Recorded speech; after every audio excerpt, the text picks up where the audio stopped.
오늘부터 오늘 매드매스라고 하는 저희 프로그램 소개도 하고 그 전에 문제 해결력, 낯설고 어려운 문제를 푸는 파워를 기르려면 어떻게 하면 좋으냐, 그리고 고학년들 수학 교과 공부 어떻게 하면 좋으냐 하는 말씀을 드리려고 합니다.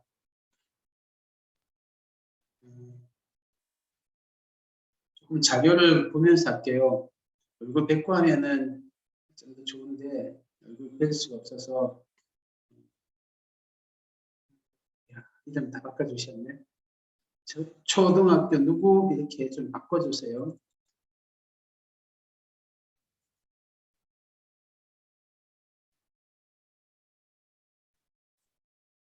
네, 네, 네. 잠깐만요.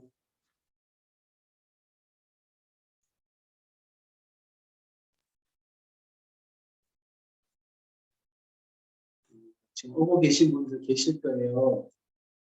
계실 건데,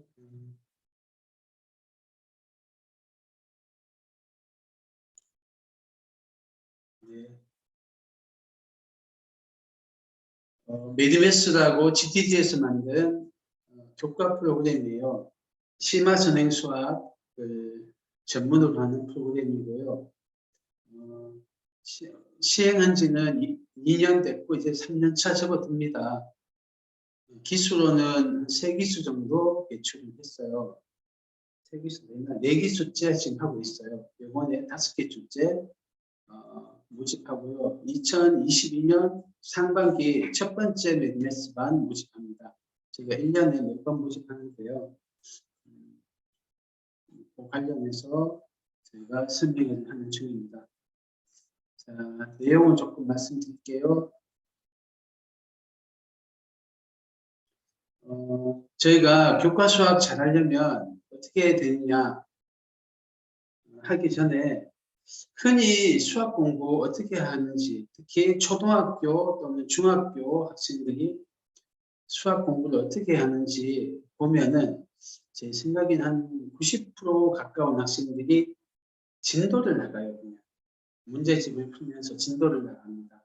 문제집은 조금 어려운 문제집 풀 때도 있고 기본서만 풀 때도 있고 하는데 어쨌든 진도를 나가요. 많은 학생은 선행학습을 해요.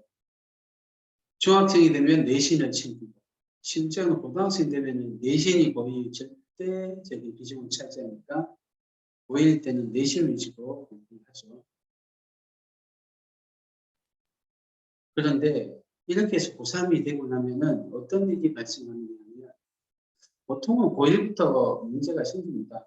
중학교 때까지 전교권에 있던 학생들이 고등학교 들어가서 수학에서 성적이 미끄러지는 걸 많이 경험합니다.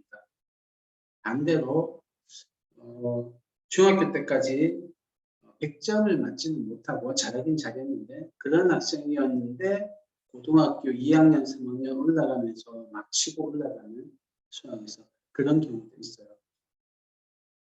그래서 어떤 학생들은 머리가 타고난 머리가 안 되면은 수학은 안 되나 보다 이렇게 좌절하기도 하고 그렇게 하는데요. 아주 성실하게 열심히 했는데도 고3 돼서 수능 1등급 못 맞는 경우가 많아요. 저희 학생 누나가 고3이었어요. 학생은 좀 나이 차 있어서 초등학교 4학년인데 누나가 5학년인데 누나가 고3 올라갔어요. 왜냐하면 소형고 갔었나? 분당 중앙고 갔었나? 분당에서 잘하는 대진고, 소형고, 낙생고 낙생이었던 것 같아요. 낙생이었던 것 같은데 고3 올라갈 때 성적이 수능 때 성적인 거예요. 킬러 문제, 생 문제를 못 푸는 거예요. 그 범위를 못 좁혀서 어머니 이런 말씀 하시더라고요. 고3 수능 치고 나서 시작할 때생 문제 못 푸는데 끝날 때까지 생 문제 못 푸는 한 문제 더 푸는 게 참 어려워요 하시더라고요. 그런 경우가 제가 보기에는 문제 해결력이 개발되지 않고 지식만 쌓았을 때 생기는 대표적인 안타까운 현상이에요. 그래서 흔히 진도 나가고 내신 챙기는 수학으로 하면은 나중에 고등학교 올라가서 또는 고3 때, 수능 칠 때 안타까운 일이 생기더라. 어떤 거냐면요. 이런 경우예요. 능력이 5등급이었어요. 능력이 밑에 있어요. 지식도 낮아요. 그런 학생이 지식을 쌓아요. 능력은 안 늘고 지식을 쌓으면 여기가 요한이 4등급, 요한이 3등급, 요한이 2등급, 요한이 2등급이라고 칠게요. 등급이 올라가요. 지식이 늘면. 열심히 해서 유형 딸딸 암기하고 실수 없이 하면 느는데 3등급으로 끝나요. 능력이 조금 높은 학생이 공부 안 하다가 막 지식을 쌓아요. 문제집도 샌도 풀고 알핀도 풀고 뭐 특집도 풀고 일품도 풀고 막 풀었어요. 그런데 2등급이 있어요. 능력도 높은 애가 공부를 하면은 1등급까지 가요. 이게 보통 일반적인 경우입니다.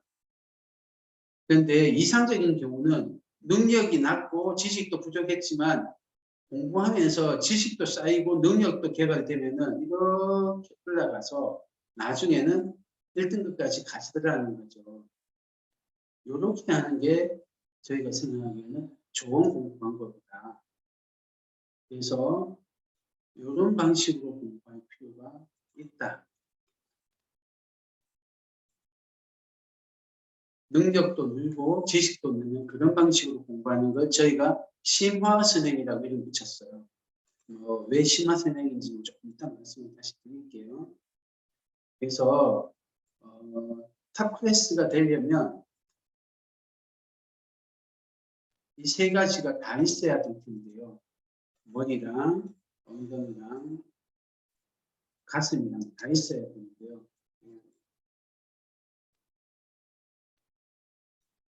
소리 들리시나요? 괜찮나요? 네트워크 괜찮아요? 제가 채팅을 열어놓을 테니까 무슨 문제가 있거나 하면은 하시거나 제가 음소거 해제하실 수 있도록 해놓을 테니까 말씀으로 말씀해 주세요. 제가 채팅창도 띄워놓고 음소거도 음소거 해제도 하실 수 있게 해놓을게요. 예약하신 분들이 상당히 적게 오시네. 많이 오셨는데. 잠깐만요. 죄송한데 매학년 초6 홍길동 이런 식으로 학년하고 학생 이름으로 좀 바꿔주세요. 학년 학생 이름으로 좀 바꿔주세요. 제가 초점을 좀 맞추려고요.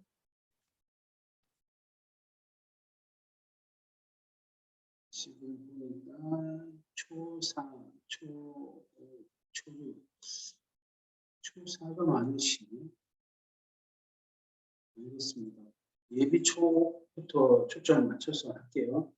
이 세 가지 머리, 엉덩이, 가슴이 다 있어야지 공부를 잘할 수 있을 건데 이 중에서 고등학교 들어가서 그때부터 하면 저는 좀 늦다고 생각해요. 엉덩이도 쉽지 않고요. 가슴도 쉽지 않고요. 머리도 쉽지 않습니다. 이 중에서 엉덩이와 가슴에 대한 거는 저희가 몇 번 설명을 했어요. 그리고 올해 안에 한 번 더 할 생각이에요. 엉덩이하고 가슴에 대한 거는 제가 준비를 조금 하고 있는데 한 번 더 설명을 위해서 엉덩이와 가슴을 할게요. 오늘은 머리입니다. 머리 중에서도 문제결력만 집중적으로 할게요. 사고력은 얼마 전에 했어요, 우리가. 그래서 문제결력을 중심으로 해서 한 번 더 하고 들어가 보겠습니다. 자, 수학을 하려면 어떻게 하면 좋으냐? 어떤 분은 머리가 좋아야 된다 생각하시는데 물론 머리 좋아야죠. 하지만 그 머리라는 것도 개발이 가능하더라고요. 그래서 좋은 방법으로 열심히 노력하면 서울대 가고 의대 가고 수능 1등급 받고 이거는 충분히 가능하다. 심지어 킬러 문제 다 풀고 만점 맞는 것도 충분히 가능하더라. 그다음에 공부에 영향을 미치는 요소들이 어떻게 작용하냐면요. 시간, 방법, 몰입, 능력이 곱하기 형태로 되어 있어요. 머리는 좋아요. 능력이 참 좋은데 공부를 안 해요. 그러면은 공부의 성과라는 건 빵이 돼요. 열심히 공부하긴 해요. 능력도 괜찮아요. 근데 나쁜 방법으로 공부하면 공부 성과가 빵은 아닌데 한 50밖에 안 돼요. 좋은 방법으로 했는데 그냥 건성건성으로 했어요. 몰입하지 않고 했어요. 그러면 빵은 아닌데 한 50밖에 안 돼요. 그래서 이 네 가지 요소가 다 갖춰줘야지 되고 서로 곱하기처럼 영향을 미치더라. 하나씩 풀어서 말씀을 드릴게요. 일단 시간을 볼게요. 데이터 하나 보여드리면서 할게요. 한명욱이라는 분이 공부법을 의심하라는 책에 써놓은 자료예요. 이분이 메가스터디에서 서울대, 연대, 고대, 서성한 합격한 학생들 상대로 설문조사를 한 거예요. 큰 학원이니까, 대형 학원이니까. 그래서 학생 수가 600명 이상, 800명 가까이 설문조사를 했어요. 그거를 분류했어요. 그래서 하루 자습 시간이에요. 이거는. 하루 자습 시간. 자습 시간이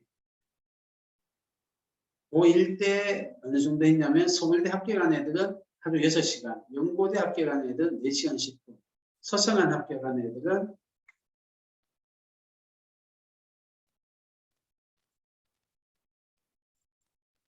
서성한 합격한 애들은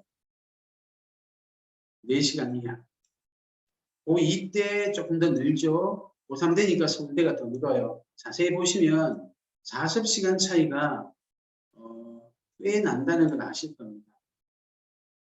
그래서 어느 정도까지는 학원 다니면서 학교 다니면서 수업을 열심히 들으면 성적이 올라가지만 그 한계를 넘어서 완전 탑 클래스, 완전 탑 클래스가 되려면 자기 혼자서 공부하는 학교 수업 시간 외에 자습 시간을 꼭 확보를 해야 돼요.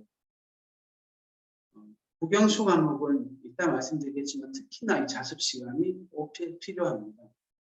수업 시간으로 과학이나 사회 이런 거는 되는데요.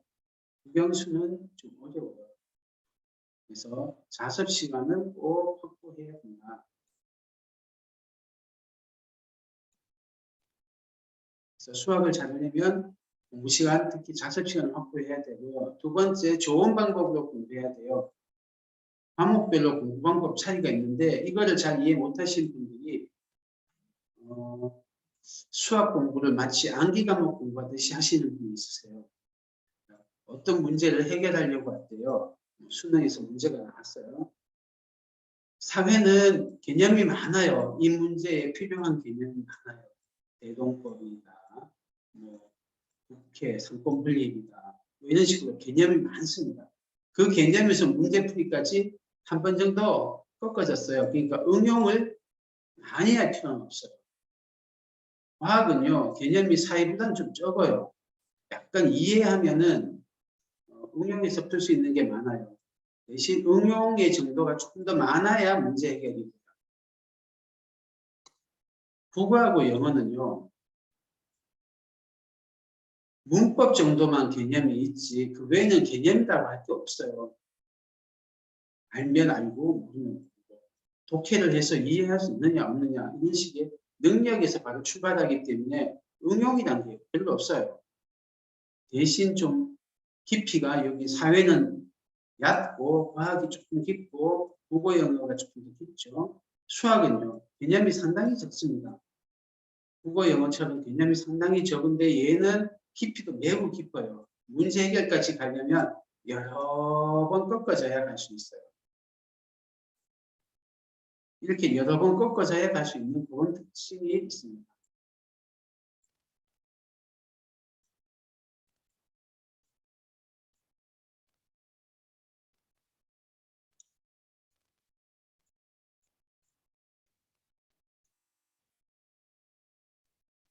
그래서 어떤 일이 생기냐면요. 수학은 개념이 적은 대신 깊이가 깊어서 개념을 제대로 이해하려면 아주 깊기 때문에 왜, why를 많이 해야 돼요.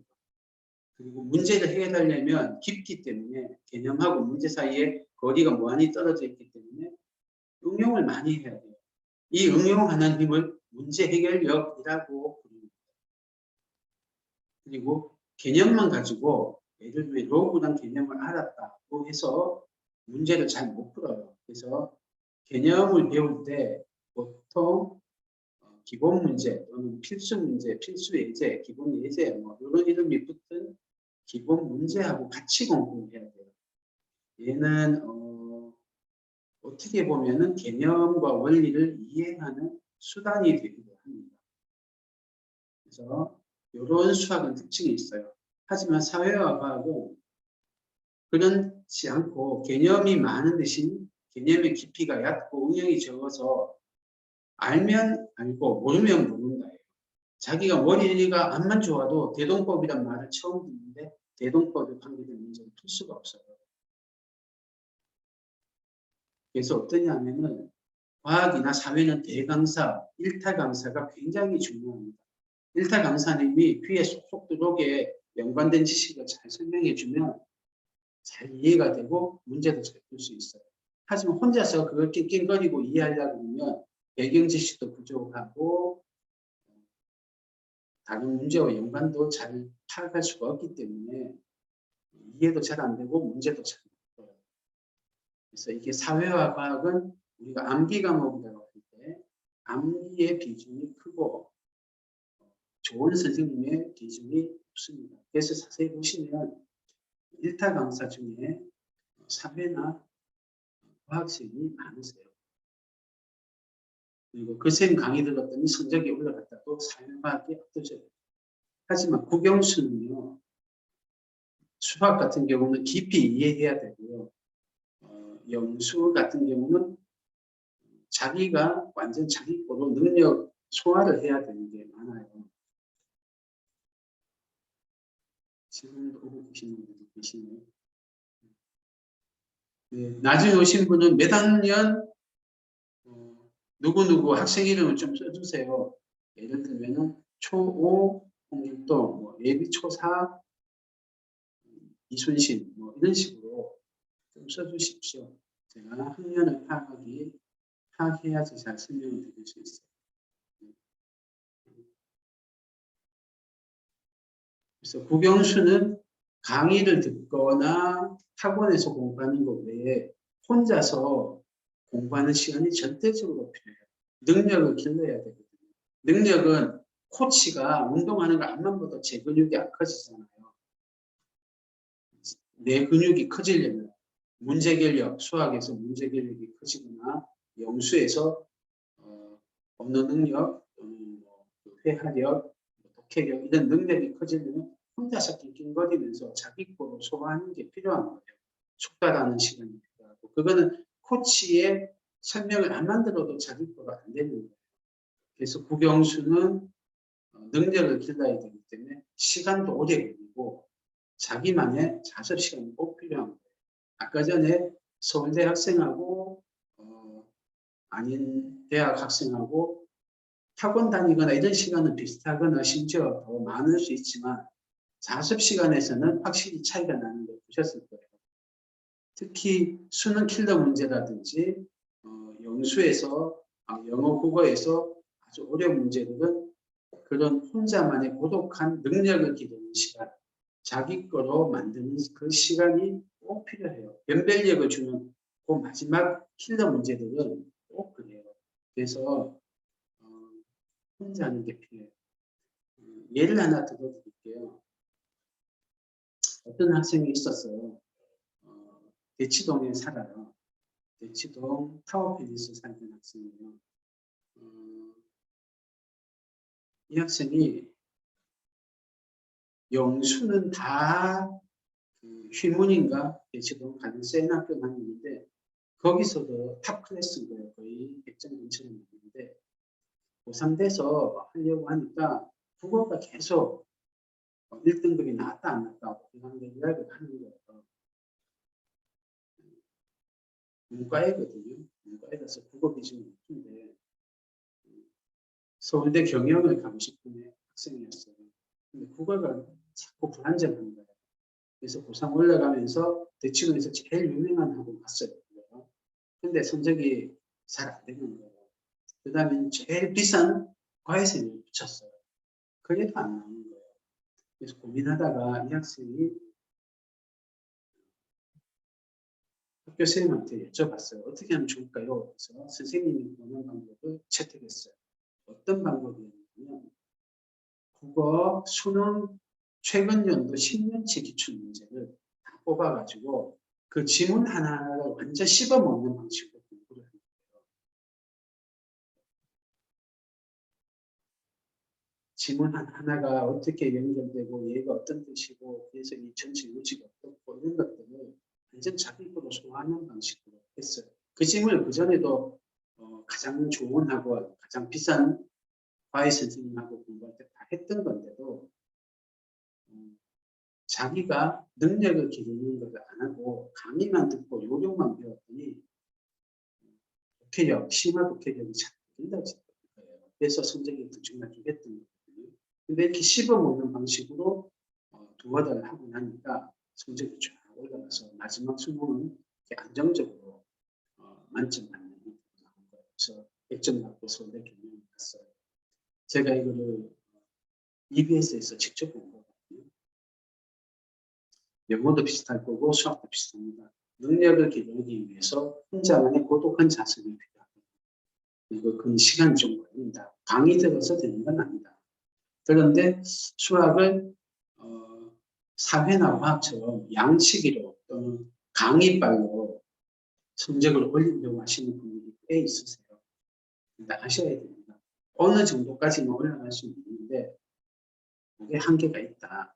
학원에서 시키는 숙제하는 것 외에 혼자서 진짜 고독하게 능력을 기르는 시간을 보내야만 탑이 될 수 있다. 그 다음에 수학 공부를 어떻게 하면 좋은지 단계별로 제가 말씀을 드릴게요. 수학을 공부할 때 처음에는 개념을 공부합니다. 이 개념 단계에서는 Y, 그래서 이해를 하는 위주로 공부를 해야 돼요. 개념을 하고 나면 원리를 합니다. 로그에 대해서 했으면 이제 로그에 관계된 각종 공식들이 있거든요. 이게 이제 주로 공식입니다. 여러분이 공식이라고 배웠던 게 원리인데요. 이 공식들은 다 유도할 수 있어야 돼요. 그리고 어디에 써먹는지를 알아야 돼요. 그러고 나서 기본 문제들을 푸는 단계를 합니다. 기본 문제들, 기본 정석에 있던 대표 문제들, 센수학의 그 대표 문제들 이런 거죠. 그리고 능력을 기르기 위해서 심화 문제에 도전을 해야 돼요. 이런 단계로 수학 공부를 하게 됩니다. 각 단계별로 어떻게 해야지 수학을 잘하는 거냐면요.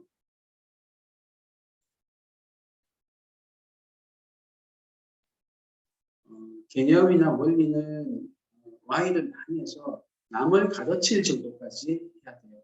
남을 가르칠 정도까지.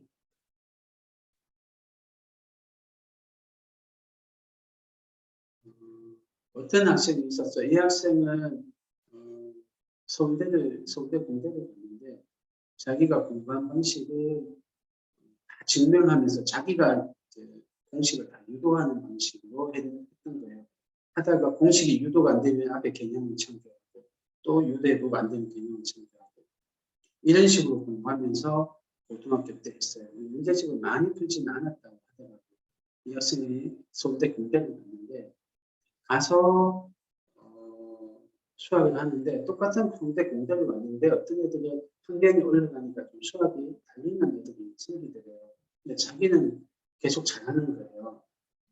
근데 그 딸리던 학생, 수학이 올라갈수록 조금 후달리는 학생들이 어떻게 공부했는가 보니까 이렇게 학습하는 방식, 풀이를 보는 방식, 그런 식으로 했다고 하더라고요.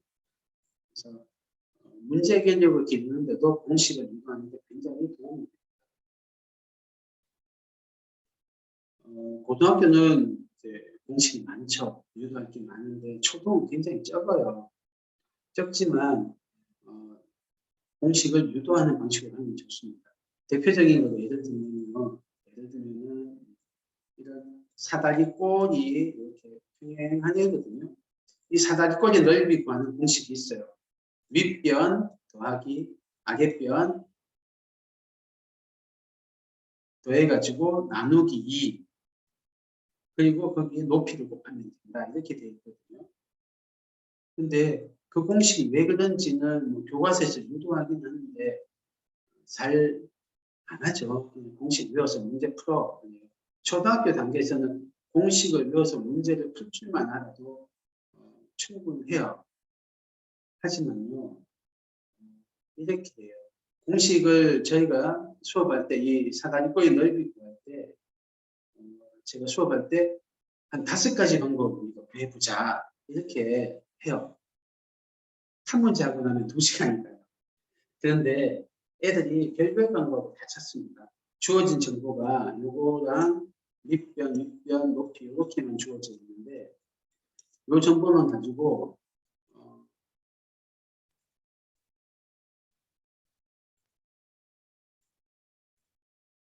애들이 어떻게 하냐면요. 뭐 어떤 애들은 이렇게 교과서에 있는 방법식이죠. 배운 것 중에 평행사변형의 넓이를 배웠거든요. 복사해서 이렇게 붙이면 평행사변형으로 변해요.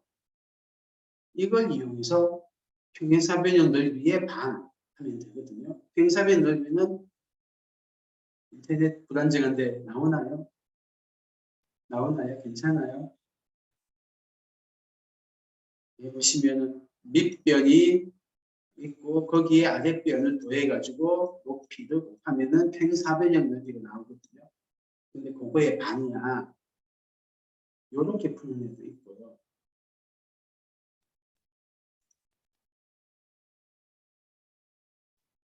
또 다른 방식으로 푸는 애들도 있어요. 이걸 쪼개요. 이렇게 쪼개가지고 삼각형, 사각형, 삼각형 각각의 넓이를 구해요. 각각의 넓이를 구해보면 이런 길이를 정확히는 모르거든요. 근데 이 두 놈을 합치면은 까만 거 두 놈을 합쳐가지고 그러면은 이렇게 삼각형이 나와요. 그리고 이 사각형이 나와요. 이런 식으로 쪼개가지고 풀기도 하고요. 온갖 기술을 쓰거든요. 근데 이 기술이 어려운 도형의 넓이 문제 풀 때 다 쓰여요.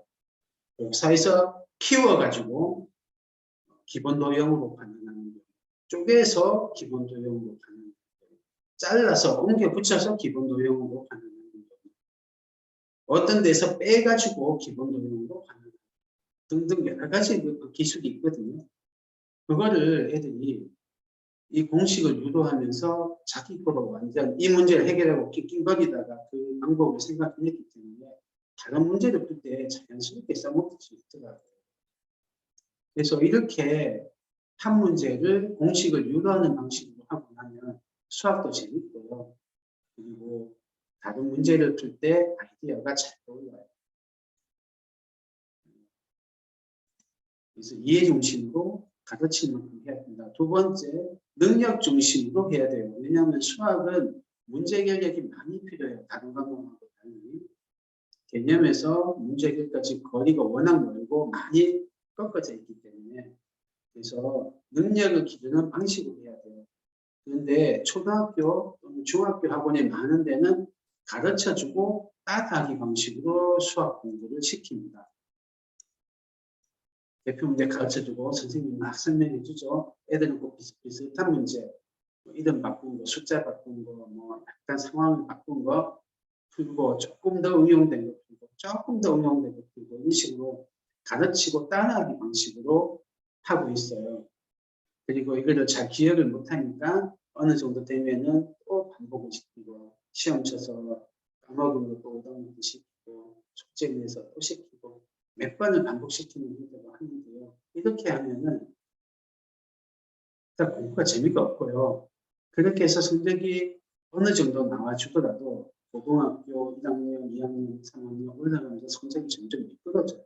왜냐하면 안 가르쳐주고 처음 보는 문제를 풀어야만 최상위권이 될 수 있는데 그 킬러 문제급들은 해본 적이 없으니까 못 푸는 거예요. 그리고 그런 킬러 문제를 풀 수 있는 능력을 기르는 데는 제가 해보면은 한 2년에서 3년 정도 걸려요. 고3이나 재수해가지고는 되게 잘 길러집니다. 그래서 좋기는 혼자 도전하는 것이 돼요. 몇 개 안 되는 개념이나 원리만 가지고 상당히 어려워 보이는 문제를 낄낄거리고 혼자 풀어가야 되는 거예요. 이렇게 하고 나면 자기가 어렴풋하게 알았던 개념과 원리도 더 깊이 이해하고 문제 해결력도 길어져요. 그래서 이해하고 문제 해결력을 기르려면 도전을 지켜야 합니다. 그리고 무작정 외우지 말고요. 심지어는 양치기로 많이 풀려서 유형을 암기시키는 방식을 하지 말고 능력을 길러줘야 돼요. 이 능력을 기르는 거는 이따가 조금 더 자세히 하겠습니다. 그래서 능력 중심으로 해야 되고요. 그 다음에 정리 중심으로 해야 돼요. 개념과 원리가 몇 개 없지만 그게 약간 적용된 기본 문제들은 꽤 양이 많거든요. 그거를 따로 정리 안 하고 문제만 풀어채기 있는 수가 많아요. 숙제가 어마어마하게 나오고 어떤 학원들은 숙제를 많이 내주고 그 숙제를 다 해오도록 잘 관리하는 것을 그 학원의 장점으로 내세우는 경우가 꽤 많습니다. 초등학원, 중등학원 중에 제가 보기에는 좀 크다는 학원은 이 관리 능력을 기본 강점으로 삼고 있어요. 부모님 보시기에도 얘가 안 놀고 열심히 공부하고 잔소리 안 해도 숙제하니까 좋죠. 열심히 하니까 수학 잘할 거로 예상하고 진도도 나가고 모르던 새로운 지식도 배우고 하니까 그 못하시기도 해요. 그러니까 학원이 잘 돼요. 부모님 불만이 없어요. 딱딱 시험 쳐서 성적도 딱딱 날라오고 오답부터 딱딱 시키고 성적 나쁘면 보충 수업 부르고 이런 식으로 잘 하거든요. 그런데 학생들은 정작 어떠냐면요. 혼자서 공부하는 힘은 안 길러지는 수가 많아요. 특히 수학이요. 문제풀이만 자꾸 하다 보면 따로 노력하지 않아도 저절로 머리에 유형이 다 암기가 돼요. 그리고 학교 시험이 쉽거든요. 90점 이상이 A 학점인데 A 학점이 20, 30%가 A 학점이에요. 그러니까 애들이 90점 넘으니까 잘하는 줄 알아요. 아이 어쩌다 실수를 한두 번 틀렸네. 그래도 A니까 잘하지 이렇게 오해하는 거예요. 부모님도 A니까 중학교 다닐 때 못하고 그래요. 진도는 나가서 고등학교 거 하고 있고 A는 학교에서 A 받아오고 그러니까 못하고 그렇죠. 그런데 학생들이 중학교 3년 동안 배웠던 수학 지식량을 자기가 제대로 정리하고 있느냐 거기에 달려있는 기본 문제들까지는 꽤 많은 양이거든요. 그거를 자기 거로 완전 체계화해서 하고 있느냐 하면 그렇지 않아요.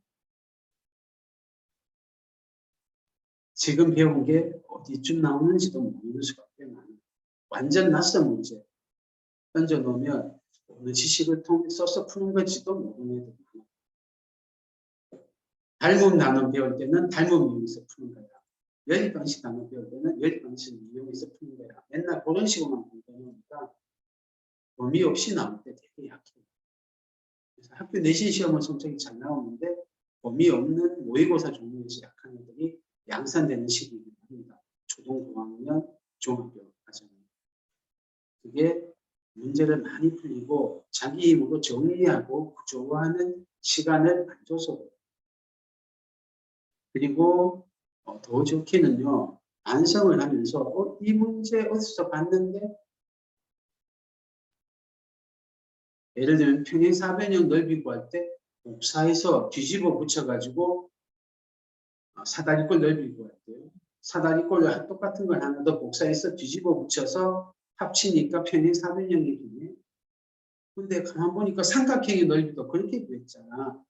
복사해서 뒤집어 붙여서 평행 400형 만들어줬기 둘이는 같은 아이디어였으니 나중에 등차수열의 합이라는 게 나와요. 고등학교 때 등차수열의 합이 어떻게 하냐면 가우스 합이라는 방식을 이용하거든요.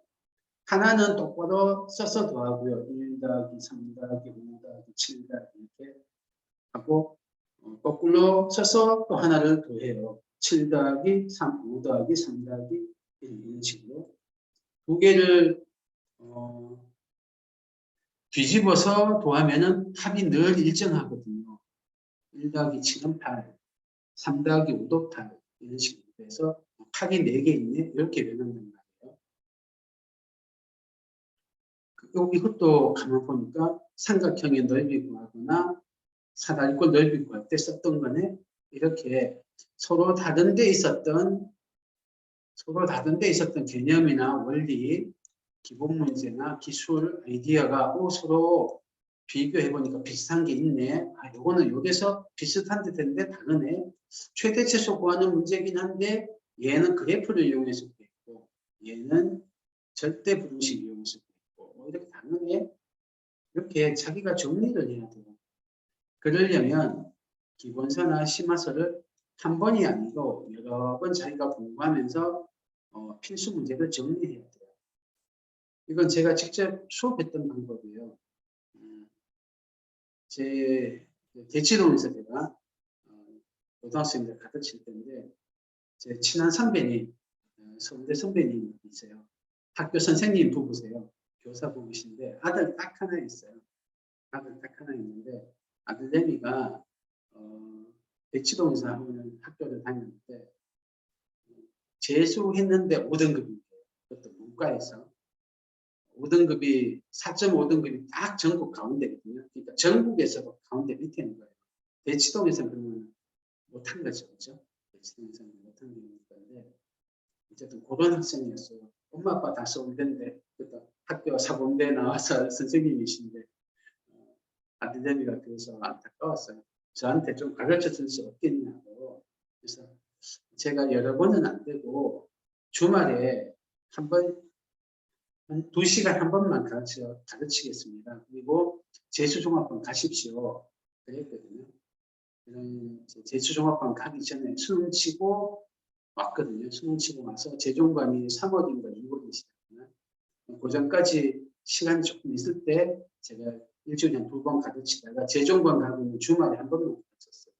그렇게 해서 5월인가 6월까지 몇 개월, 한 학기 정도 가르쳐준 거죠. 뭘 했냐면요. 이 학생한테 센 수학이라는 책이 있어요.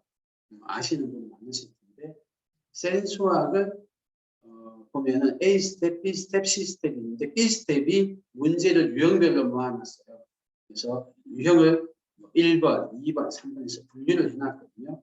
그래서 얘는 예를 들면 2차 함수의 제한 변형이 있을 때 최대 최소 이런 식으로 제목을 붙여놓고 풀이법을 간단하게 적어놓고 대표 문제가 있어요. 그렇게 돼 있는 거 다 축소 복사해가지고 대표 문제만 딱 뽑았어요. 제가. 고3까지 했으니까 많죠. 고1, 2, 3, 7 센 수학에 있는 대표 문제를 다 축소 복사해서 노트에 다 붙였어요. 그 다음에 너는 이제 딴 거 하지 말고 여기 있는 것만 네가 계속 풀어야 된다. 어떻게 하냐면 대표 문제를 보면 이건 어떻게 풀어요라고 말로 다 자세하게 설명할 정도로 해야 된다. 그리고 거기에 달려있는 제목을 나한테 이야기할 수 있어야 된다. 그렇게 공부시켰어요. 처음에는 안 익숙한 방식이니까 우왕좌왕했죠. 근데 제가 이제 끌고 가면서 해가지고 5월인가 해서 고등학교 2학년 3학년 수능 범위까지 다 했어요. 문과니까 수학이 별로 없어서 다 되더라고요. 그 정도는. 근데 이 학생이 이제 그러고 나서 5등급 재수하고 5등급 받았던 학생이 성적이 쫙 올라가는 거예요. 올라가서 나중에는 수능 1등급 받았어요. 문과인데 1등급 받고 그런데 영어하고 국어를 좀 못 친 거예요. 영어하고 국어를 못 쳐서 문과인데도 광운대, 문대로 교차 지원해서 합격했어요. 수학 성적이 좋아서. 건축학과가 교차 지원이 됐었거든요. 그 학생 같은 경우는 수학은 이제 한번 정리하면서 된 거예요. 자, 이게 정리입니다. 정리 정신. 근데 그동안은 그냥 문제만 뒷다 풀어놓으니까 머릿속에 엉클어져 있었던 거예요. 힘을 쓸 수가 없어요.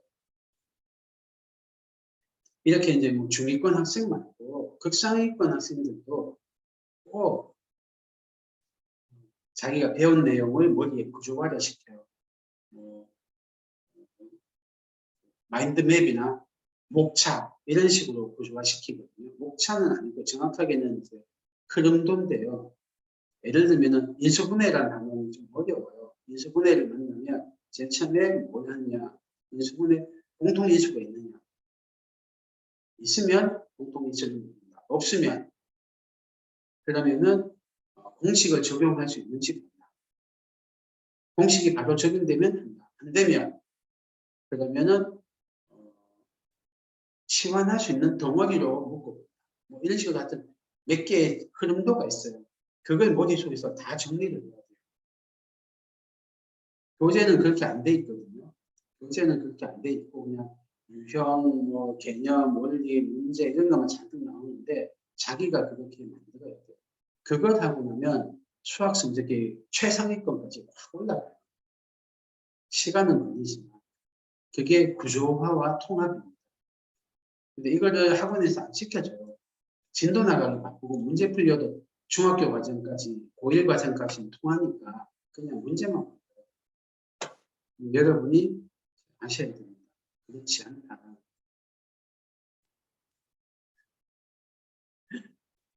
제가 왜냐하면 부모님들 중에서 그래서 어떻게 하라고 내가 할 수 없는데 이런 분들 계실 것 같아서 좋은 학원 이용하십시오.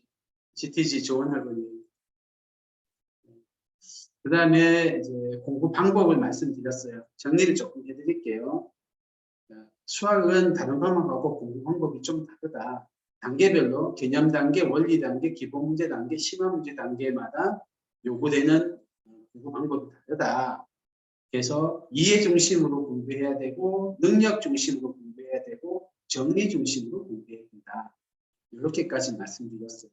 그래서 지금 뭘 했냐면 공부 성과를 얻으려면 시간과 방법과 몰입과 능력 이 네 가지가 곱해지는 형태인데 시간과 방법은 했습니다. 몰입으로 갈게요. 몰입은 효율에 관계되는 걸 수도 있고요. 자기 한계를 뛰어넘는 성장에 관계되는 걸 수도 있어요. 무슨 말인지 모르실 텐데 몰입을 하면은 슬렁슬렁 뭐 건성건성 공부한 것보다는 똑같은 시간을 해도 확실히 더 성적이 잘 올라갑니다. 내용도 잘 이해되고요. 응용도 더 잘 되고요. 기억도 잘 나고요. 문제 해결력도 좀 길러져요. 그래서 몰입은 굉장히 중요합니다. 그런데 또 몰입이 이런 효율에만 도움이 되는 게 아니고 한계를 뛰어넘는 성장에도 몰입이 필수적입니다. 몰입을 하면요. 자기가 예를 들면 수능 3등급 문제를 겨우 풀 수 있었던 학생이 몰입을 하면 2등급 문제 풀 수 있고 나중에 1등급 문제도 풀 수 있어요.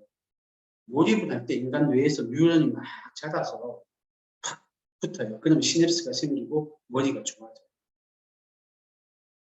몰입은 해보면 굉장히 기쁜 경험이에요. 여러분이 진짜 나를 잊을 정도로 무언가에 몰입해본 경험이 있는지 모르겠는데요. 아이들에게는 이 몰입 경험이 굉장히 중요해요. 어느 정도냐면 국영수 뭐 공부를 잘 못했어도 어느 하나에 빠져가지고 몰입해본 경험이 있는 학생. 그게 게임이 됐든 뭐 취미가 됐든 몰입을 했던 덕후 완전 미쳤다 소리를 들어봤던 학생이 나중에 공부를 잘해요. 이거는 뭐 여러 가지 사례가 많습니다. 이 몰입에 대해서는 이분이 쓴 책이 저는 참 도움이 됐어요. 제목이 몰입이고요. 이름은 저자는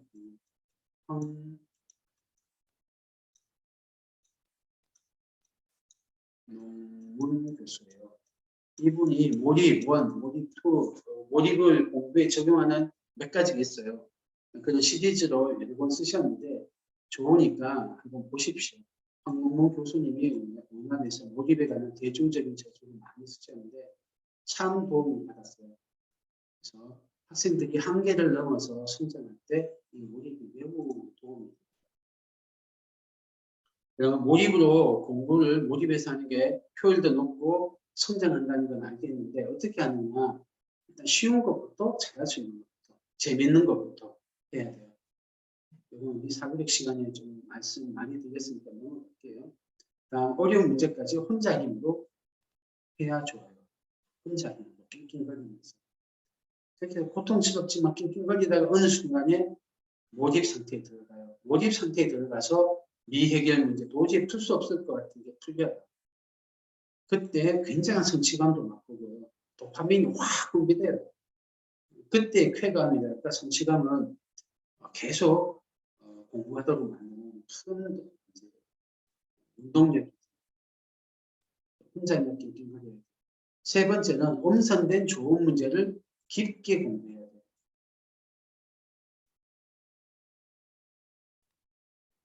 좋은 문제가 어떤 게 좋은 문제냐면요. 좋은 문제는 이런 게 좋은 문제인데요. 도전적이고 흥미롭고요. 학생의 지식과 능력에 딱 알맞아요. 풀릴랑 말랑 이 정도. 아는 지식으로 풀 수 있어야 돼요. 그리고 다양한 풀이 방법과 답이 있는 게 좋아요. 배운 거 딱 한 가지 풀이만 있는 게 아니고 곱셈을 알면 곱셈을 아는 대로 풀 수 있고 나눗셈을 알면 나눗셈을 아는 대로 풀 수 있고 미분을 알면 미분을 아는 대로 풀 수 있는 그런 문제가 좋은 문제예요.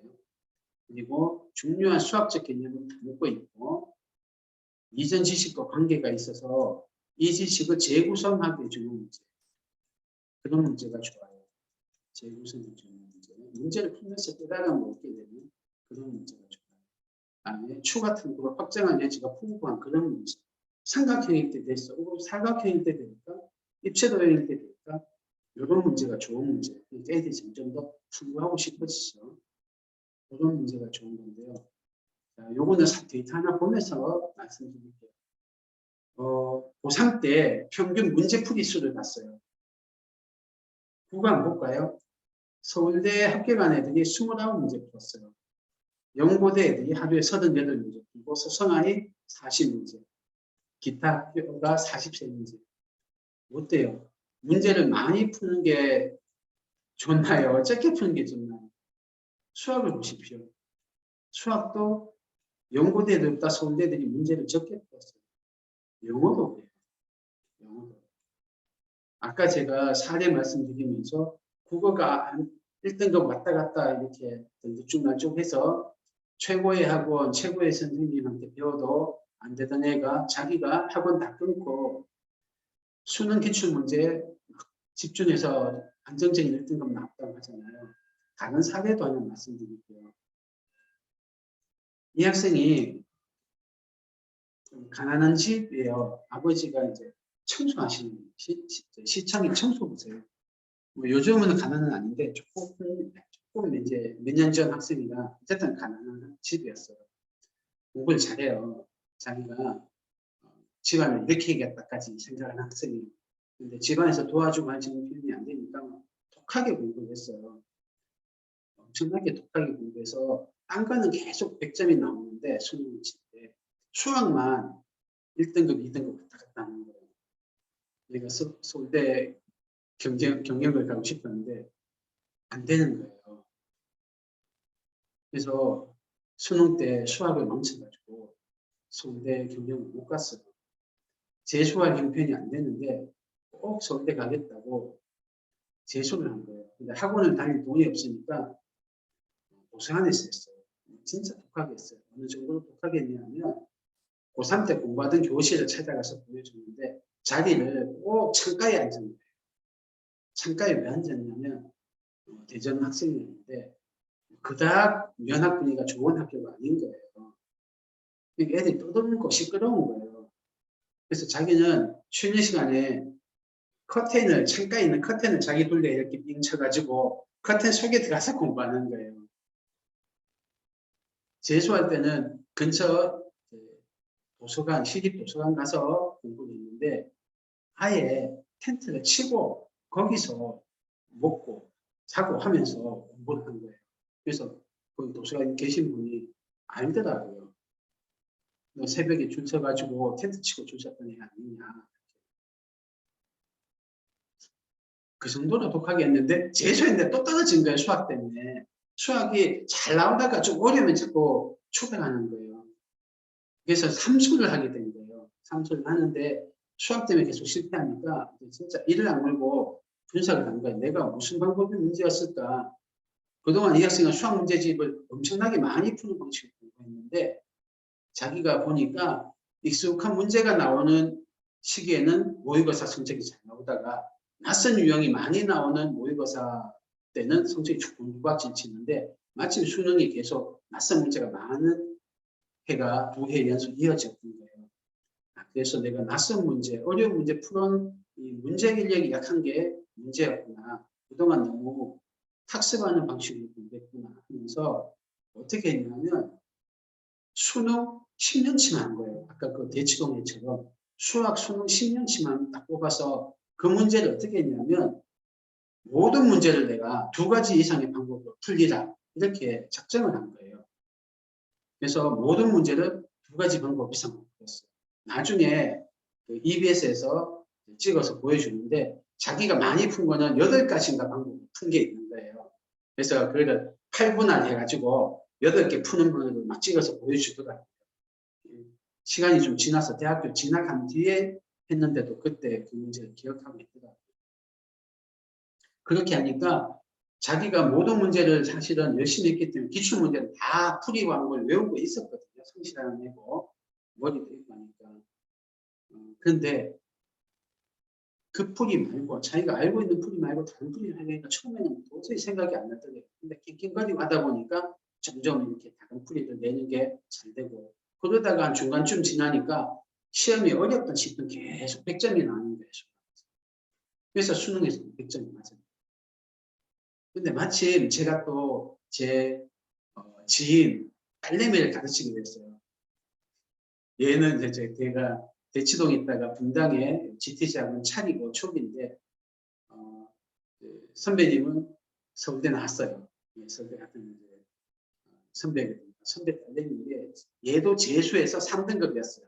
아까 그 선배 딸 아들내미 재수해서 5등급이었는데 얘는 서영고 나왔어요. 서영고 나와서 재수해서 3등급이었어요.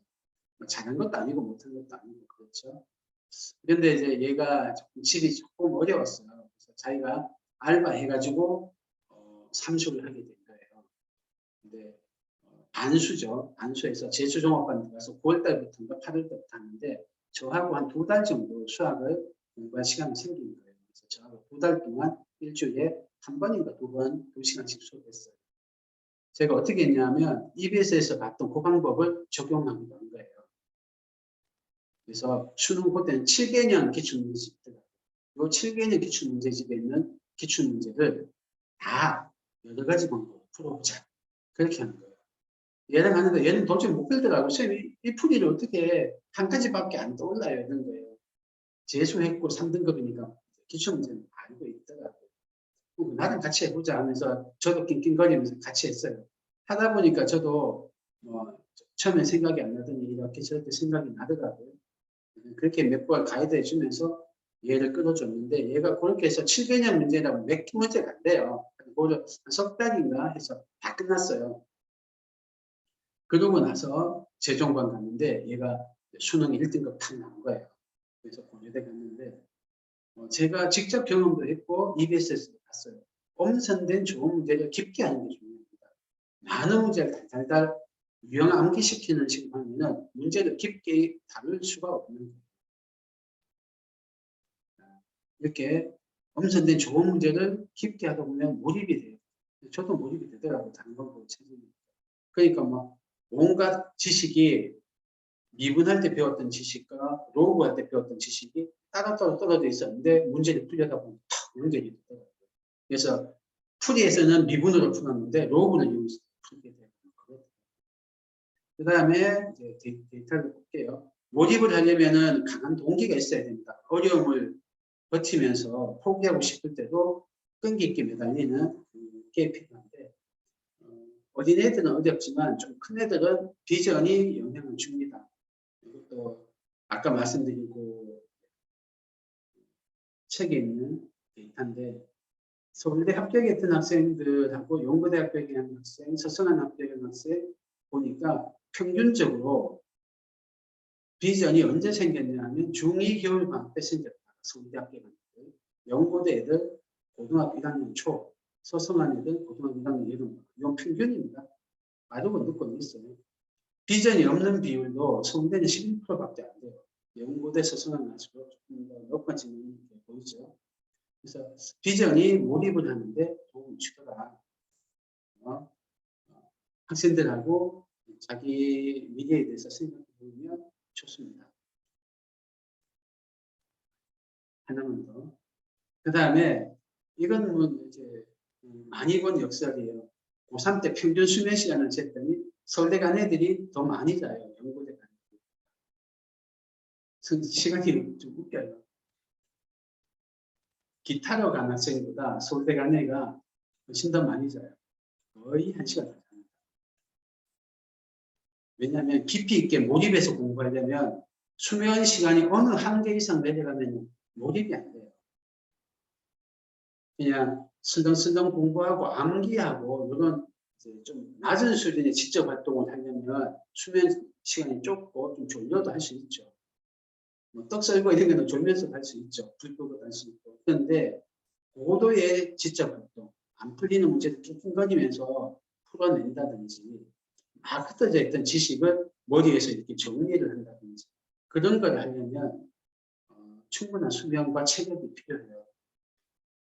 그래서 미리 운동 좀 시키십시오. 어릴 때. 운동 좀 시키시고 수면 시간도 규칙적으로 만들어 주시면 좋습니다. 식사까지 컨트롤하시는 게 제일 좋아요. 이거는 시켜서 잘 안 되죠. 자기가 동기 있어야지. 그런데 어릴 때 습관 잡아주시면 좋습니다. 애들 중에는 그냥 시험 때 닥쳐서 단순 암기 같은 거 할 때 잠을 줄이고 하는 이런 애도 있는데 그걸 미리 좀 잡아주시면 좋습니다. 체력도 몰입에 영향을 줍니다. 그 다음에 마지막이 능력입니다. 공부에 영향을 미치는 게 좋은 방법으로 많이 몰입해서 해라. 그리고 능력이 있어야 됩니다. 네 가지인데요. 능력을 할게요. 수학적 사고력, 언어 사고력, 이해력, 문제결력, 이게 수학을 잘할 때 필요한 능력이에요. 근데 수학적 사고력, 요거는 저희가 얼마 전 설명해서 깊이 다뤘기 때문에 넘어가겠습니다. 언어 사고력, 이해력, 제가 할 때마다 강조드리는 건데 매우 중요하고 고교학점제 하에서는 더더군다나 중요해졌습니다. 왜냐하면 심화학습을 했느냐 안 했느냐로 변별력을 가르기 때문에 수능과 내신이 절대평가이기 때문에 그래서 심화 예를 들면 고급 수학 같은 심화 과목을 수강하고 거기서 A 학점 받는 게 중요해요. 그러려면 언어 사고력과 이해력이 매우 중요합니다. 하지만 언어 사고력과 이해력이 좋다고 해서 낯선 문제 푸는 문제 결력까지 강해지진 않아요. 요거는 수학의 고유한 영역이에요. 문제 결력, 요거 기르는 방법만 오늘 좀 더 집중적으로 다루겠습니다. 문제 결력을 구성하는 거는요, 한 5개의 요소가 있어요. 일단 배경 지식이 있어야 돼요. 그 문제에 관계에. 완전 무에서 문제를 해결할 수 있는 것은 거의 없으니까요. 배경 지식이 충분히 깊이 있게 갖춰져 있어야 되고요. 그 다음에 보통은 학원에서는 실행력을 많이 강조합니다. 실행력을 많이 강조하는데 이제 유형 암기시키고 반복 학습시키고 실수 안 하도록 오답노트 시키고 뭐 이런 거죠. 근데 실수만 잡고 아는 거를 잘 시간 안에 토해내는 형태로만 해서는 수능 때 보면 3등급 정도가 끝나더라고요. 내신이나 수능에서 3등급에서 끝나요. 개념이나 원리를 잘 이해하면은 2등급까지 갈 수 있어요. 문제를 잘 분석할 수 있으면 1등급 특거리까지도 돼요. 4%, 5%까지. 하지만 완전 낯선 문제, 처음 보는 문제, 이거 무슨 뜻이야? 문제 뜻도 모르겠다는 거를 그런 킬러 문제까지 필요하면 아이디어를 떠올리는 힘, 착상력까지 필요해요. 그래서 문제결력이라고 하지만 그 배후에는 지식과 실행력과 분석력과 착상력, 이게 다 문제결력을 구성하고 있어요. 그리고 제가 생각하기에는 이 문제결력을 돌리는 엔진이랄까? 그거는 반성력이라고 제가 억지스러운 이름을 붙였는데요. 이것이 있어야 돼요. 이거에 대한 이야기는 일단 다시 자세히 드릴게요. 아셔야 되는 거는 문제결력을 기른다고 해서 문제를 많이 풀면 된다. 내신학원 또는 진도만 나가는 선행학원에서는 보통 그렇게 합니다. 그래서 비슷비슷한 문제집이 여러 번 풀려요. 하지만 이거는 정해진 범위 안에서 내신 할 때만 그런 게 통하고요. 범위가 없는 수능이라든지 어려운 심화 과목이라든지 이런 거 할 때는 실행력만 길러서는 안 돼요. 개념과 원리를 깊이 이해하고 문제도 잘 분석하고 그리고 낯선 문제를 만났을 때 아는 지식을 충동해서 아이디어를 떠올리는 착상력까지 길러주는 방식으로 해야 돼요. 그래서 문제결을 기르려면 일단 간단하게 요약을 해봤습니다.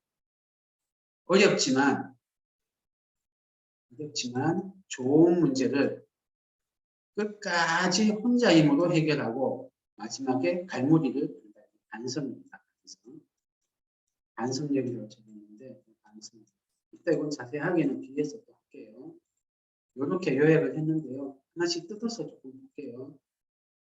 자, 문제 해결에 필요한 지식.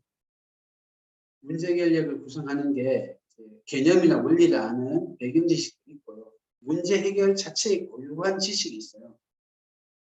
대표적인 게요.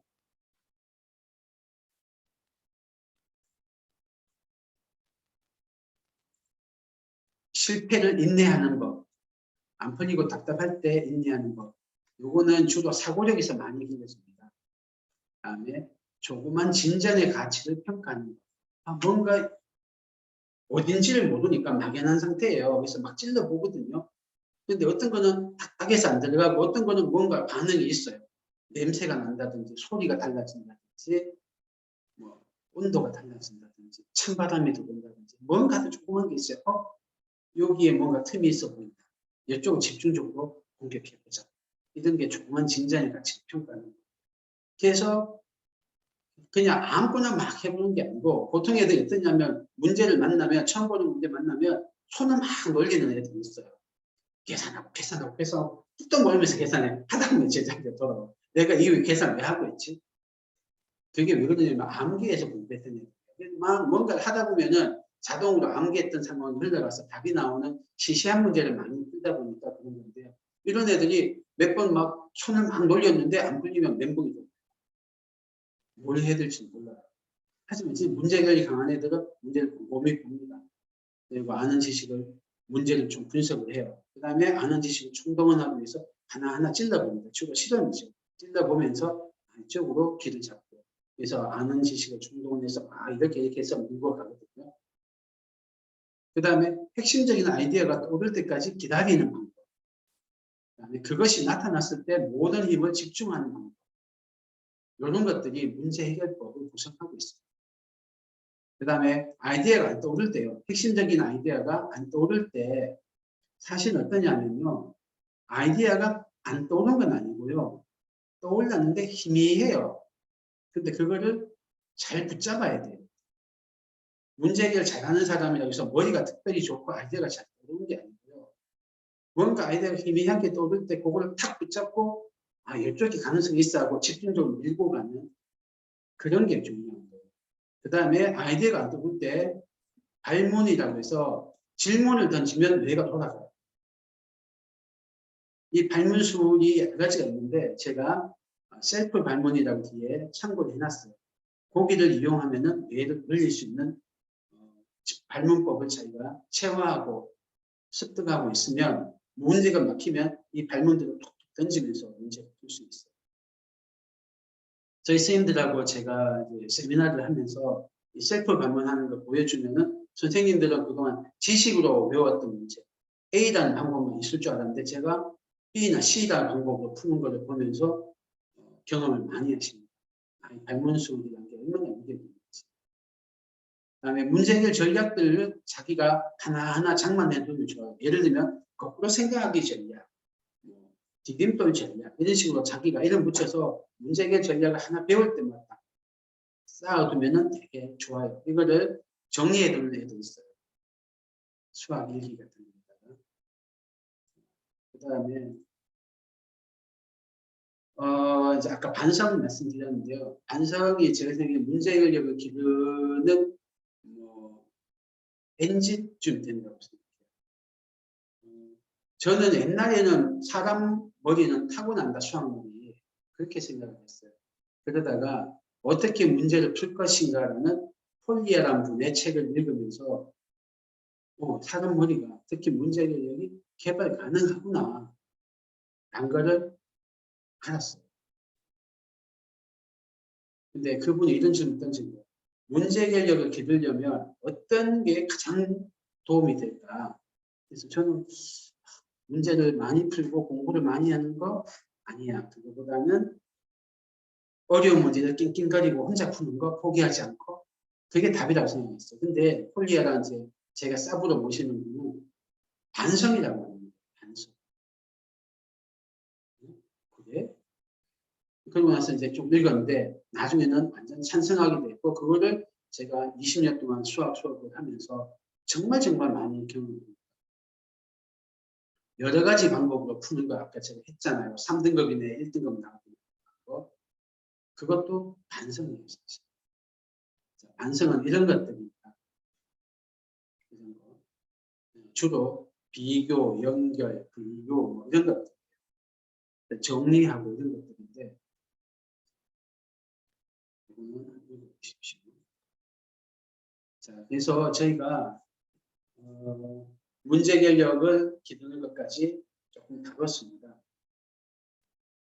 그러면은 이 문제 해결력을 기르고 좋은 수학 공부 방법을 몸에 익히고 그렇게 하려면 어떻게 하면 좋을까 해서 제가 프로그램을 만들었습니다.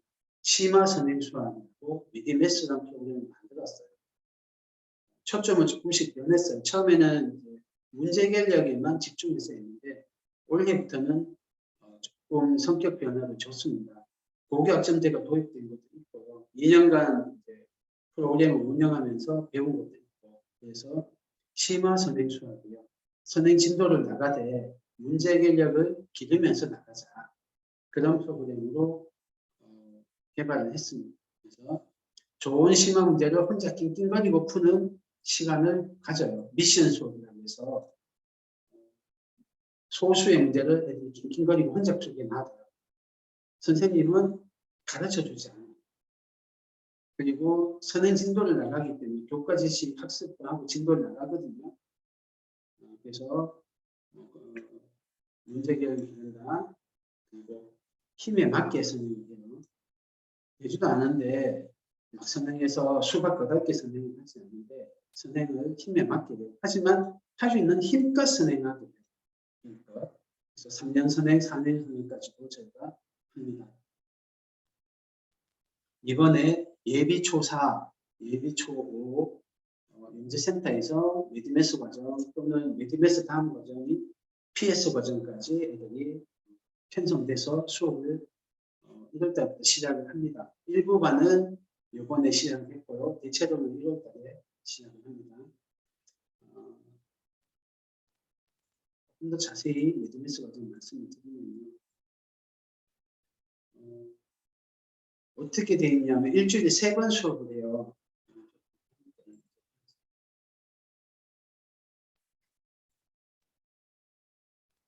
이거를 먼저 말씀드리겠습니다. 3시간짜리 수업 3번을 하는데요. 그 중에 주 2회는 미션 수업이에요. 미션 수업은 소수의 좋은 문제를 애들이 낑낑거리고 혼자 풀게 해요. 진도 수업이 주 1회입니다.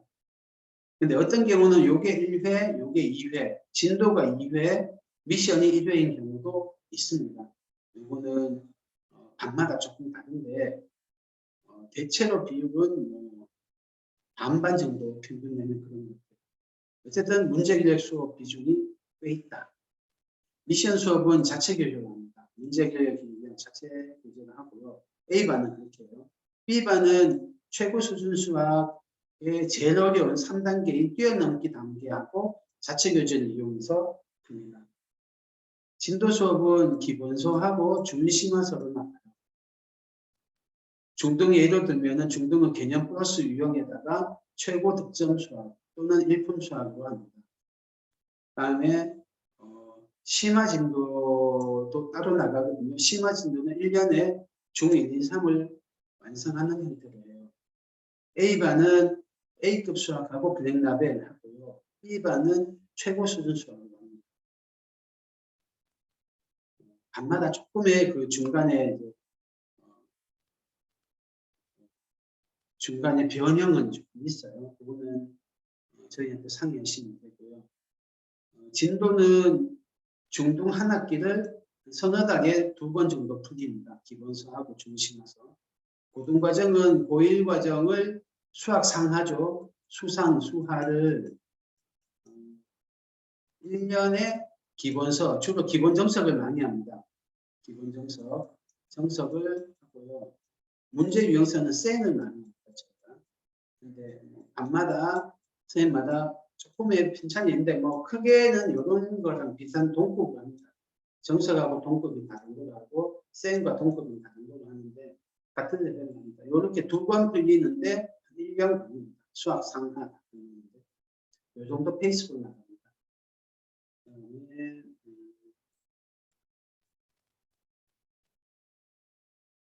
그렇게 해서 그 심화 숙제는 A급이나 블랙라벨을 하고 최고 수준 수학을 하거든요.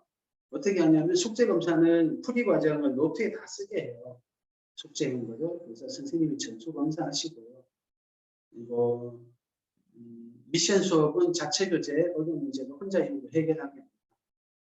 그렇게 해서 선생님이 진도를 나가시고요.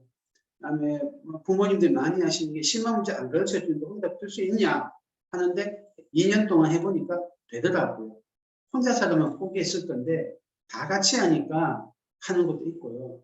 또 틀린 거 못 푸는 거에 대해서 이거는 잘못된 거야 라고 하지 않고 낯선 문제 풀다 보면 당연한 거야. 네가 이것저것 시도해봐. 실패가 아니고 실험이야. 네가 틀린 것 중에 뭔가 전진이 있으면 그거 잘 평가해서 다른 길로 가면 돼요. 그런 거예요. 선생님이 응원도 하고 기대도 하고 성취한 것에 대해서 인정도 해주고 축하도 해주고 이렇게 하면서 성취감을 증폭시켜줘요. 그리고 넘어졌을 때 일어설 수 있는 격려도 해주시고요. 그 다음에 선생님이 미션 문제는 거의 안 도와주십니다. 힌트도 안 주세요. 힌트는 학생들의 사고를 한쪽 방향으로 유도하기 때문에 좋지 않거든요. 선생님은 주로 발문을 던지세요.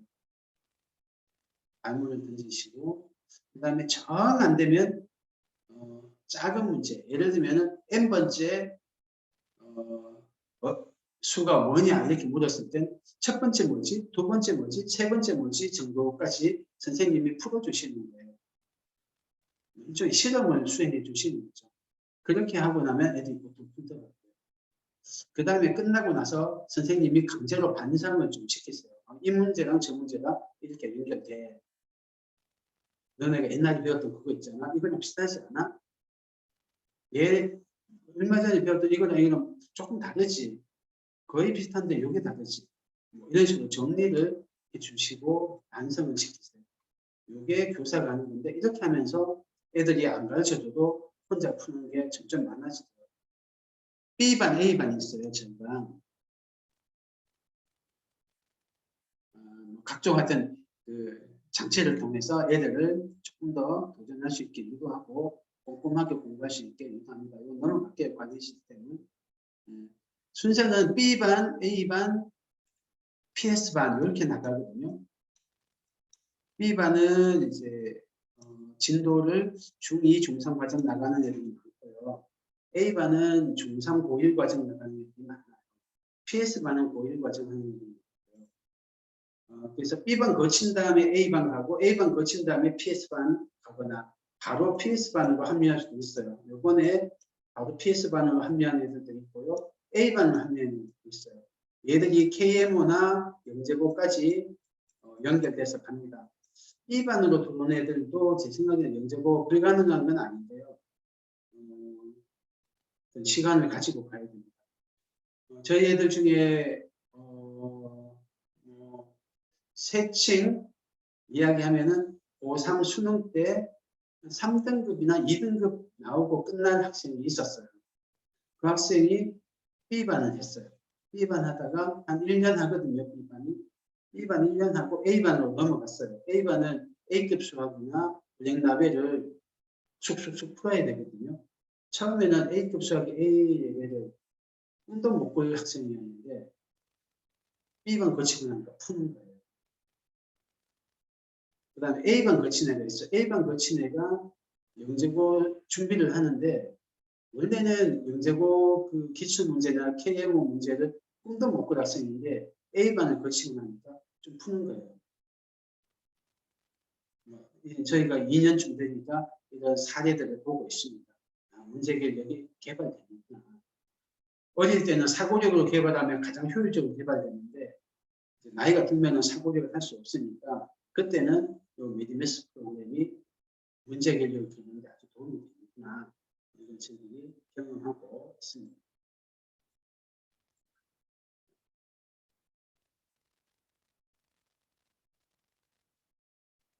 입학 안내 시험은 내일부터 1월 8일까지 칩니다. 한 반을 모집하거든요. B반입니다. B반 모집하고요. A반은 지금 진행되고 있는 반이 있어요. 2반 정도 있는데 A반에 점수가 좋으면 중간에 A반으로 저희가 편입할 수도 있습니다. 그리고 B반이 한 학기 정도 진행된 반도 있거든요. 한 분기 정도 진행된 반도 있는데 좀 더 잘하는 학생은 좀 진행된 B반으로 갈 수 있고 이번에 새로 시작하는 B반 1월달에 그렇게는 신설 모집입니다. 시험은 1월 8일까지 하고요. 신설에서 1월 10일 날 첫 수업 시작합니다. 신설반은. 기존 반은 있고요. A반, B반은 시험 치고 난 다음에 시험 결과 보고 저희가 배정을 합니다. 반은 무학년 편성이에요. 다른 학년이 한 반에 같이 수업합니다. 상담은 언제든지 하시는 것입니다. 수업 후기, 이거는 제가 자료에 넣어놓을 테니까 보십시오. 부모님들이 이제 1기, 2기, 3기 부모님들이 해보고 나서 적어놓은 것도 있으시고 학생이 적어놓은 것도 있어요. 자, 마지막으로 제가 부록으로 발문, 셀프 발문. 이건 저의 이제 뭐랄까 어떻게 문제를 풀 것인가 콜리아 교수님의 그 책을 진짜 한 페이지에 압축해서 넣은 겁니다. 11개로. 매우 도움되니까 한번 보시고 참고하십시오. 저희 선생님 교육할 때도 제가 꼭 교육하는 내용입니다. 제가 이 발문을 몸에 익히고는 확실히 문제를 잘 풀게 됐어요.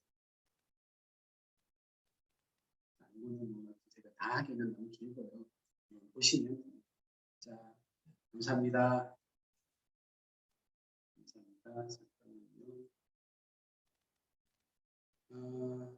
예약하신 분은 굉장히 많으신데 3분의 1밖에 안 오셨네요. 시간이 늦어서 그런 것도 있을 것 같은데 제가 오늘 이 자료랑 녹화한 거는 올려놓을게요. 오늘 자료는 제가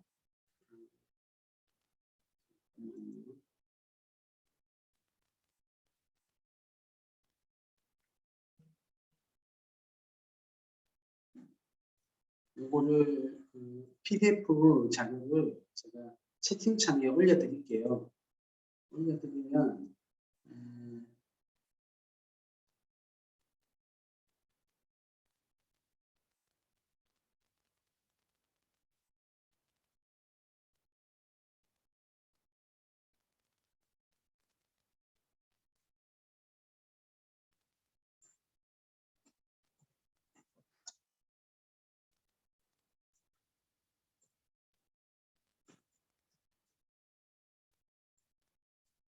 이게 그 폰이거나 탭인 분은 제가 자료를 올려드려도 잘 안 되시더라고요.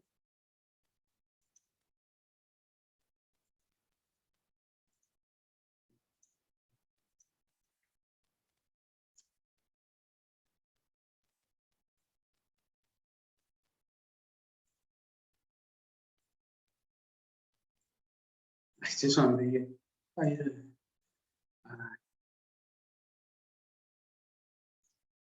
올려드릴게요.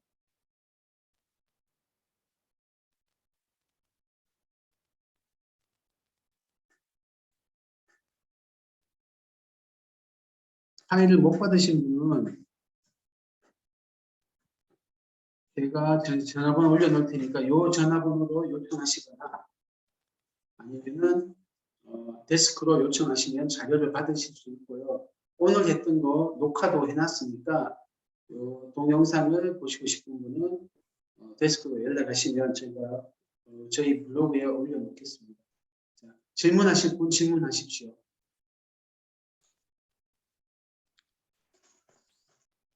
질문하실 분 없으세요?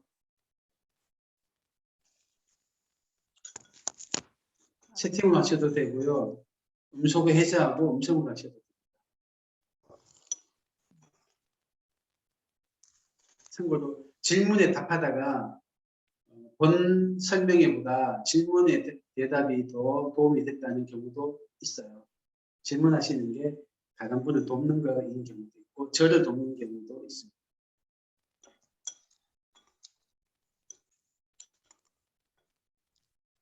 없으세요? 열공님 열공님 몇 학년이에요? 초사오가 맞네요. 저학년은 좀 적으시고 몇 학년인지 이름 바꿔주시면 제가 조금 더 도움이 되겠습니다. 몇 학년 초5 공길동 이렇게 해주시면 감사하겠습니다. 이제 채팅을 질문하시네요. 명제고나 과거 쪽으로 할 아이가 아닌데요. 인문계 서울 안에 있는 대학 아무 대라도 갔으면 좋겠어요. 이런 아이도 메디메스반에 들어갈 수 있게 선생님 준비해야 할까요? 몇 학년 학생인지 모르겠네요. 몇 학년 학생인지 모르겠는데 이거는 나이 따라 다릅니다. 근데 3학년 이제 4학년 올라가요. 4학년 올라가요. 그러면 네네. 아직은 문제 결력보다 더 밑에 있는 게 사고력이거든요. 사고력을 개발해주고 문제 결력을 지금부터 같이 병행해서 개발해 주시면 충분히 매드메스반 볼 수 있습니다. 매드메스는 예비 5, 예비 6, 예비 중1 이렇게 모집하거든요. 그러면은 한 2년 하면은 매드메스반 충분히 올 수 있어요. 미리 우리 아이는 여기까지인데 이렇게 단정 안 지으셨으면 좋겠어요. 어떤 학생이 수능 고1 올라갈 때 전국 모의고사에서 8등급이었어요. 밑에서 합이 11% 안에 있어요. 위에서 90% 밑에 있는 학생이에요. 근데 그 학생이 수포자였는데 여학생이고 수학에 재미 들려서 열심히 했더니 수능 1등급 나왔거든요. 고3 현역인데. 제가 5등급 학생이 가르쳐서 걔 1등급 나왔어요. 재수에서 5등급 했어요. 충분히 됩니다. 충분히 되니까 미리 유리천장을 안 만드셨으면 좋겠어요. 아이는 부모가 믿어주는 만큼 성장합니다. 저는 그런 경우 너무 많이 봅니다. 반대로 부모가 안 믿어주면 이거 부모가 너는 여기까지야 라고 했을 때 아이가 딱 거기까지 성장하는 것도 너무너무 많이 봤어요. 무서울 정도로 부모가 믿은 만큼 딱 그렇게 되는 걸 봤어요. 우리 아이 여자라서 어떻게 하시더라고요. 딱 그만큼 되는 것 같았어요. 그래서 아직 나이가 어리니까 충분히 가능합니다. 지금 고3이면 나쁘죠. 근데 그렇지 않습니다. 자, 또 질문 있으시면 네. 질문하신 분은 초3이면 충분히 가능하니까 사고력, 문제개력 하시고 교과를 좋은 방법으로 공부하십시오. 좋은 방법으로 주입식으로 하지 마시고 예비 초반님 중1 진도를 나가고 있긴 한데 그동안 심화 수학은 하지 않았습니다. 그래도 매드매스반에 들어갈 수 있을까요? 중1 진도 예비 초 중1 나쁘지는 않잖아요. 좋잖아요. 왜냐면 학습 능력이 있고 엉덩이 있고 부모 말 잘 듣는 학생이고 그런 얘기죠.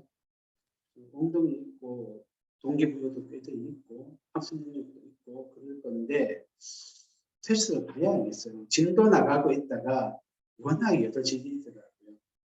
그리고 심화 수학 안 했으면은 아마 이렇게 계속 나가면은 안타까운 경우를 맞이할 수 있는 경우일 거예요. 고2, 고3 올라가면서 점점 성적이 미끄러지고 얘들은 고교학점제시는데 전에 잠깐 고교학점제 저희가 설명을 했던 것처럼 고교학점제에서는 최상위권 대학 가려면 고급 수학 뭐 이런 거 들어야 되거든요. 근데 그런 것까지 듣지도 못하고 남들 다 듣는 수능 범위 수학만 듣고 끝날 수 있거든요. 그러면은 안타깝죠. 심화 수학 해야 됩니다. 선행은 심화하는 만큼 나가야 돼요. 심화할 수 없는 학생이 선행만 나가면 고1 것만 7바퀴 돌고도 성적 안 나와요. 그런 거 진짜 많습니다. 고등학교 수학 학원 선생님들이나 고등학교 수학생들한테 여쭤보세요. 그냥 진도만 쑥쑥 나간 애들은 진짜 아무것도 아니라는 거를 심지어 4등급, 5등급 중간치기로 나와요. 3년 선행했던 애가 고등학교 가서. 그래서 심화하는 만큼 진도 나가야 됩니다. 그냥 나가시면 저는 도시락 싸들고 많이 오십시오. 어느 정도인지 모르겠으면 저희 테스트 한번 보십시오. 저희가 상담해 드릴게요. 재원생 아니라도 상담해 드릴게요. 또 질문할 거 있습니까?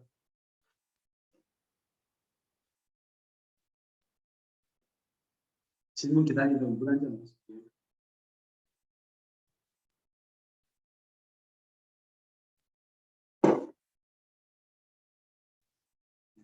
여기 오신 분은 굉장히 열심인 분들이세요.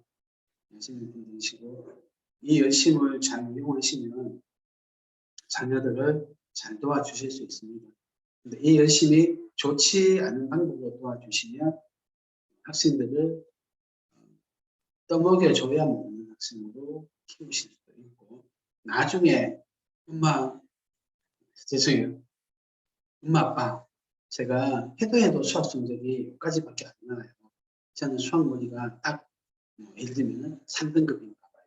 이런 안타까운 소리를 하게 되는 수가 생겨요. 그런 거 없거든요. 타고난 수학 머리 이런 거 하면은 충분히 개발돼요. 나중에 고2, 고3 때는 그 머리를 바꿀 시간이 없으니까 능력을 개발하려면 3년 걸리거든요. 그러니까 그렇지 좀 어릴 때 여유 있을 때 머리 개발하면 충분히 잘할 수 있어요.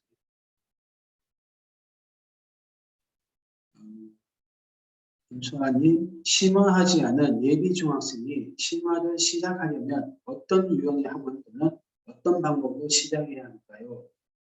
예비 중학생이 심화를 한다.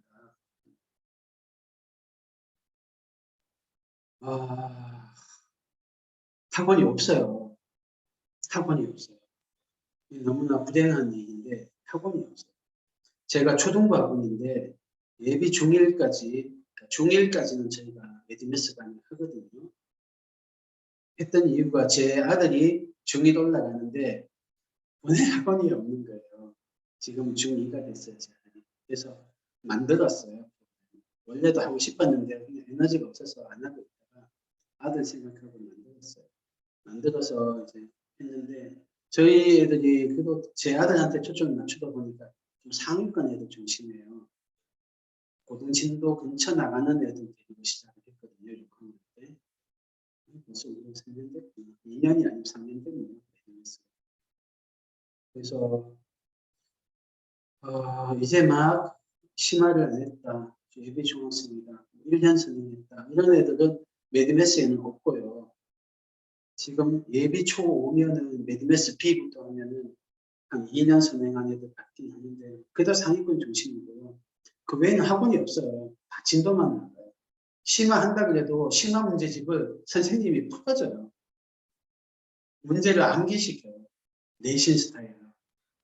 머리가 개발될 틈이 없고 그냥 애들은 어려운 문제를 또 더 많이 암기할 뿐이에요. 그런 학원을 제가 모르겠어요.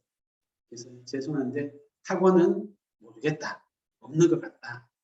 특히나 GTG 상위권 중심으로만 매진했으면 하니까 진도가 1년 선행 정도 하는 애들은 쉽지 않죠. 저희가 중등부가 없어서 그렇네요. 초등부면 저희가 딱 재진도 하는 애도 한 2년 기회가 있으면 힘에 맞게 끌어올려 주는데 초등부면 저희를 이용하세요. 저희가 도와드립니다. 자, 학원은 없으니까 그럼 어떻게 하느냐? 어떤 방법을 시작해야 할까요? 이거는 짧게는 안 되겠는데요. 만약에 이 학생이 수학에 대해서 강인한 멘탈, 좋은 멘탈을 가지고 있다. 수학 좋지, 머리 쓰는 거 재밌지 하면 돼. 이런 자신감이 있다면 도와줄 수 있는 거는 많을 거예요. 만약 멘탈이 무너져 있는 상태, 정말 죽지 못해서 일한다, 먹고 살려니까 일한다, 포도청 처자식 때문에 일한다, 이 느낌으로 수학 공부하고 있는 상황이면 멘탈 약하죠. 예. 지금 심화하면서 멘탈 당연히 무너져서 그렇거든요. 어떡하죠? 그 경우라면요. 어려워요. 어려워요. 멘탈 약한 쪽이면 이 경우는 이제 원인이 다양하거든요. 원인이 다양해요. 다양한데 일단은 선행을 멈추시고 현행심화를 하십시오. 현행심화를 하시고요. 현행심화하면서 말하기를 꼭 하세요. 이 학생들이 보통은 개념과 원리도 이해 못하는 경우가 제일 많아요. 기본기도 숙달이 안 될 수 있는데 기본기 숙달은 하다 보면 늘어요. 그런데 이 학생들이 개념과 원리가 자기 거로 장착이 안 된 경우가 많아요. 왜 동류한끼리 동해야 되는지. 항이라고 하는 게 왜 곱하기로 연결된 게 항이고 곱하기로 연결된 것 사이에 더하기 빼기가 있으면 다른 항이 되는지 그것도 몰라요. 아마 부모님들 중에도 모르는 분 많을 거예요. 그냥 다항식에 계산하면은 이게 한 덩어리의 항이야. 항끼리 같은 항끼리 동명끼리 계산하는 거야. 그리고 시작할 계산 연습은 시큰하죠.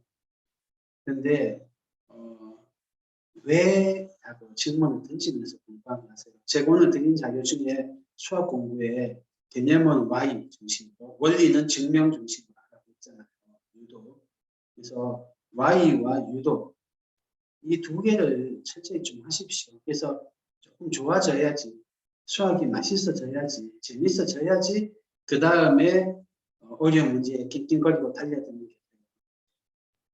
그래서 제가 앞에 드린 개념과 원리의 Y랑 이런 거를 자기 언어로 설명하려면 좋아요. 자기 언어로. 다그치듯이 야 이것도 몰라 이렇게 하지 말고 야 네가 그걸 아는구나. 나도 잘 모르겠는데 네가 좀 설명해줘. 이렇게 하고요. 책도 뭐 교과서나 아니면 숙마품 나올 때 이런 책은 설명이 잘 돼 있거든요. 설명이 잘 돼 있는 책을 보세요. 기본서를 요약만 해놓은 게 대부분이에요.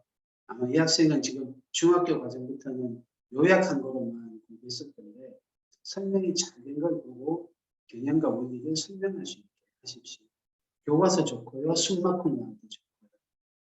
그렇고 나서 문제 개력을 기르는 거는 조금씩 자기가 다알랑 말랑한 문제를 풀도록 해주십시오. 그래서 작은 성공 경험을 쌓아주는 게 중요해요.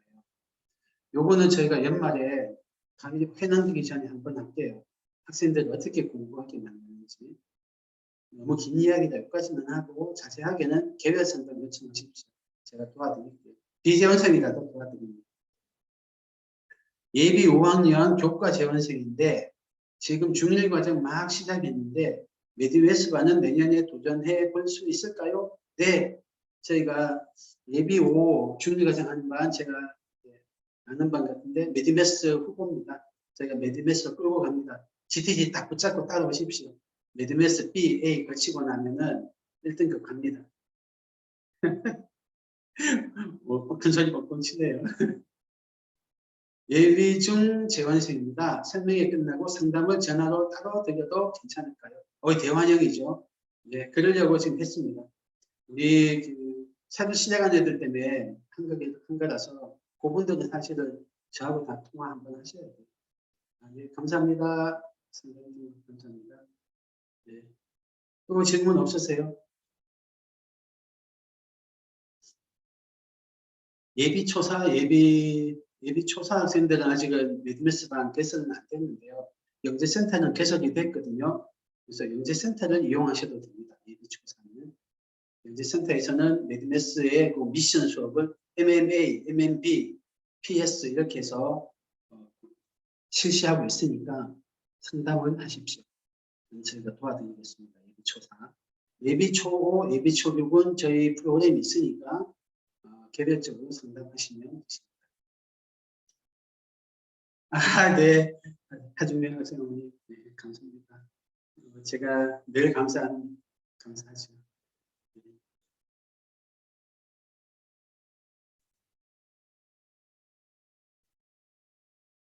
자, 다른 거 없으신가요? 없으신 것도 같으네요. 다른 궁금한 게 있으시면 아까 제가 올려드린 전화번호로 전화 상담 신청하십시오. 그리고